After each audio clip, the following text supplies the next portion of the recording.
Drug formulation, understanding the basics. Hello, everyone. In today's video, we're going to explore the meaning of drug formulation. This term is crucial in the field of medicine and pharmacy, but it can be a bit complex. So, let's break it down together. Drug formulation refers to the process of combining different chemical substances, including the active drug, to create a final medicinal product. It's like a recipe for medications. The formulation ensures that the drug is effective, safe, and acceptable to the patient. There are various types of drug formulations, each serving a unique purpose. We'll discuss a few common ones. Tablets and capsules, solid forms, easy to consume. Liquids, like syrups, used for ease of swallowing or for quick action. Topical formulations, applied to the skin, like creams or ointments.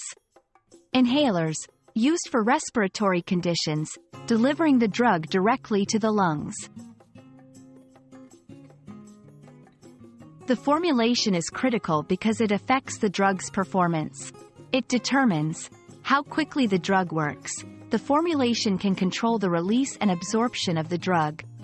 Stability and shelf life ensures the drug remains effective over time. Patient compliance.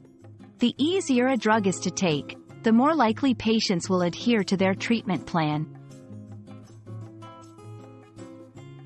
Formulating a drug is not straightforward.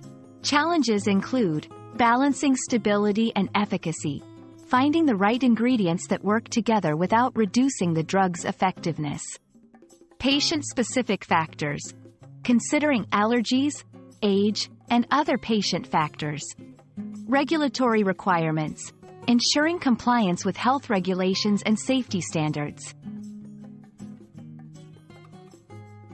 We hope this video has shed light on the fascinating world of drug formulation. It's a complex but essential part of creating effective and safe medications. Thank you for watching, and stay tuned for more insightful videos on English language learning.